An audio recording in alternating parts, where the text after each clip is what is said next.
امریکہ ضرور مداخلت کر رہا ہے جس کے آپ پٹھو ہیں، لیکن انڈیا کا راہ یہاں آ کے بیٹھا نہیں ہوا کہ یہاں پہ کوئی جعلی بیانیہ نہیں تھا، اور آپ بھی بنگالی نہیں ہیں، یہ ذرا خیال رکھنا۔ 9 مئی کے حوالے سے اسپیشلی ایک ایکسکلوسیو کور کمانڈر کانفرنس ہوئی تھی، اس کے بعد جو پریس کانفرنس تھی یہ اسی کا تسلسل تھا۔ D G I S P R نے 2 ٹوک پیغام دے دیا ہے، اور یہ ضرورت جو مجھے لگتا ہے وہ ان کو محسوس ہوئی، وہ جو افواہیں پھیل رہی تھیں اور میں ساتھ ساتھ اپڈیٹ کر رہا تھا، کوئی ڈیل نہیں ہو رہی، کوئی مذاکرات نہیں ہو رہے، اور وہ اب بھاگ گئے ہیں، اب ختم ہو گئے ہیں، اب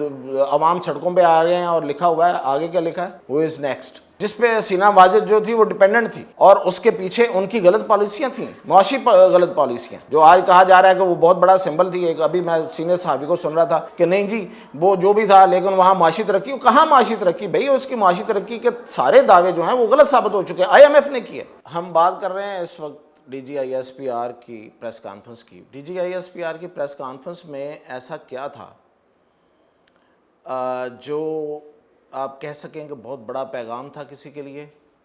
اور اس پریس کانفرنس میں مستقبل کے بارے میں کون سی بڑی بات تھی، اور کیا اس پریس کانفرنس کا کوئی لنک بنتا ہے بنگلہ دیش والی صورتحال سے،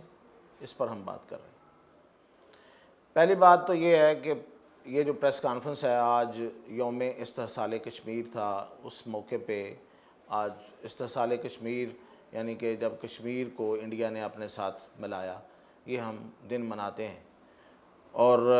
بڑی شدت سے ہمارا میڈیا اس کو منا رہا تھا۔ تو اس دن پہ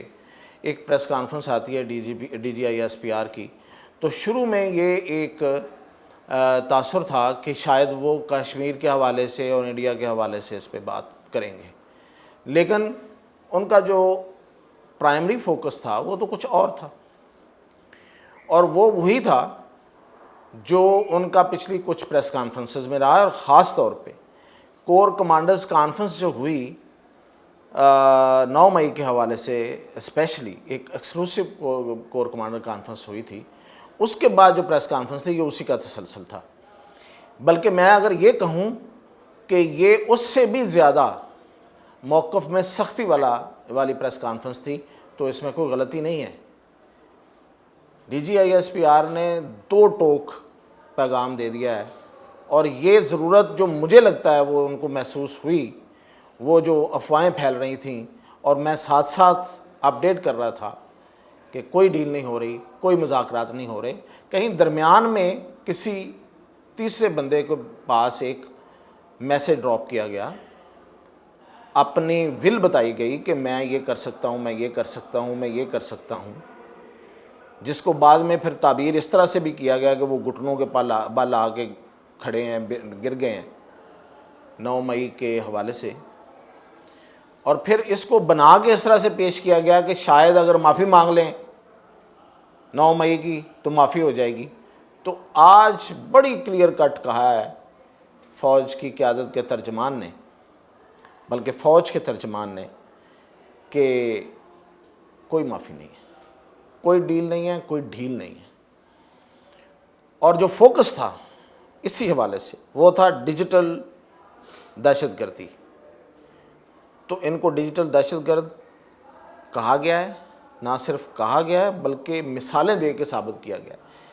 اور اس میں D G I S P R نے جو کہا ہے کہ بیرون ملک جو مظاہرے ہوتے ہیں اور جو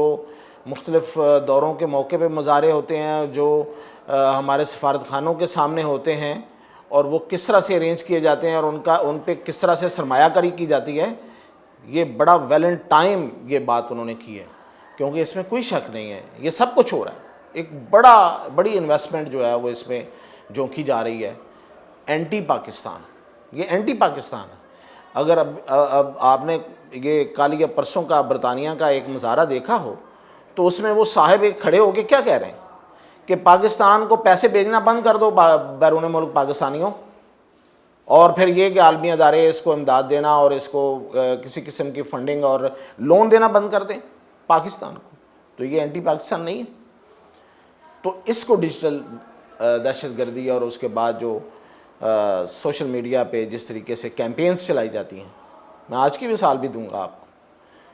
تو اس پہ بڑا سخت موقف رکھا ہے D G I S P R نے، اور جو اس میں بات ہے اندر کی وہ یہ ہے کہ پھر اب سخت قوانین آ رہے ہیں، اب سخت قوانین مطلب وہ بن چکے ہیں، اور وہ صرف ان کی جو ڈرافٹ ہیں وہ تیار ہیں، اب وہ قومی اسمبلی میں پیش ہونے ہیں اور وہ قانون بننے ہیں اور قانون بن کے وہ نافذ ہونے ہیں۔ تو ڈیجیٹل دہشت گردی کو بھی اسی طرح لیا جائے گا جس طرح سے دوسری دہشت گردی کو لیا جاتا ہے۔ تو اس لیے یہ پریس کانفرنس بہت سخت پیغام ہے 9 مئی والوں کے لیے۔ اور دوسرا، اس میں اس کا لنک کیا بنتا ہے بنگلہ دیش کی صورتحال سے؟ تو لنک تو کوئی نہیں ہے، کوئی ایسا کویشچن نہیں ہوا کہ اس کا جواب نہیں ہوا، لیکن لوگوں نے لنک جوڑنے کی کوشش کی، اور کنہوں نے جوڑنے کی کوشش کی وہ ذرا غور کریں آپ۔ مشاہد حسین سید جو شروع سے اسٹیبلشمنٹ کی گود میں پلے ہیں، وہ عالمی اسٹیبلشمنٹ ہو یا وہ ہماری یہاں کی پاکستانی اسٹیبلشمنٹ، انہیں جو بھی ملا وہ اسٹیبلشمنٹ کی بدولت ملا۔ ٹھیک ہے، میاں نواز شریف بھی ایک وقت میں ان پر بڑے لٹو تھے، ان کی انگریزی کی وجہ سے، ان کے تعلقات کی وجہ سے، کہ وہ بڑی اچھی کوارڈینیشن ہے ان کے لوگوں کے ساتھ، بڑی اچھی پی آر ہے خاص طور پہ امریکنز کے ساتھ۔ لیکن بیسیکلی تو ان کی اصل میں تو سی وی کا جو سب سے بڑا ان کی جو کوالیفیکیشن تھی وہ تو اسٹیبلشمنٹ تھی نا، اور امریکی اسٹیبلشمنٹ بھی تھی۔ آج انہوں نے اپنا ایک ٹویٹ لکھا ہے بنگلہ دیش کی صورتحال پہ، اور اینڈ پہ یعنی کہ پوری ڈسکرپشن کے بعد کہ یہ ہوا، عوامی طاقت جو ہے نا وہ سامنے آ گئی، حکمران جو ہیں وہ جو ڈکٹیٹر تھے، جو دبا رہے تھے، جو قوانین لائے تھے، جو جیلوں میں بند کر رہے تھے، جو یہ کر رہے تھے، جو وہ کر رہے تھے، اور وہ اب بھاگ گئے ہیں، اب ختم ہو گئے ہیں، اب عوام سڑکوں پہ آ گئے ہیں۔ اور لکھا ہوا ہے آگے کیا لکھا ہے، ہو از نیکسٹ، یعنی کہ وہ پاکستان کو نیکسٹ بنانا چاہ رہے ہیں۔ آپ چاہ رہے ہیں یہ صورتحال پاکستان میں بنے؟ کوئی نہیں چاہتا۔ اگر یہ بنگلہ دیش میں بنی ہے تو اس کی ایک خاص بیک گراؤنڈ ہے، اس کے پیچھے ایک جعلی بیانیہ تھا، اس کے پیچھے انڈیا تھا جو جس پہ سینہ واجد جو تھی وہ ڈیپینڈنٹ تھی، اور اس کے پیچھے ان کی غلط پالیسیاں تھیں، معاشی غلط پالیسیاں، جو آج کہا جا رہا ہے کہ وہ بہت بڑا سمبل تھی۔ ایک ابھی میں سینئر صحافی کو سن رہا تھا کہ نہیں جی وہ جو بھی تھا لیکن وہاں معاشی ترقی، کہاں معاشی ترقی بھئی؟ اس کی معاشی ترقی کے سارے دعوے جو ہیں وہ غلط ثابت ہو چکے ہیں، آئی ایم ایف نے کیے۔ لوگوں کے پاس روزگار نہیں تھا، روزگار ہو تو اتنی بڑی وہ جو موومنٹ ہے وہ نہیں اٹھتی، بے شک جو بھی مسائل ہوں۔ تو یہ جو بھی تھا طلباء کی روزگار کا مسئلہ تھا بیسیکلی، تو یہ معاش سے ریلیٹڈ ہے بھائی، تو اس کو آپ کہہ رہے ہیں ہو از نیکسٹ۔ اور پھر فواد چودھری، وہ بھی تو آپ کو پتہ ہے نا کہ وہ اسٹیبلشمنٹ کا ہی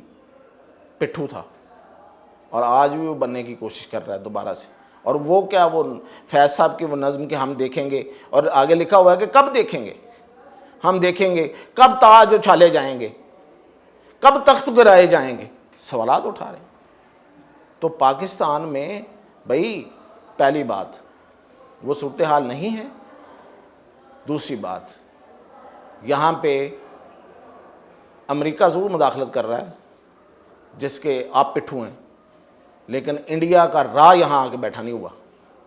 اور تیسری بات یہ ہے کہ یہاں پہ کوئی جعلی بیانیہ نہیں تھا، اور آپ بھی بنگالی نہیں ہیں، یہ ذرا خیال رکھنا۔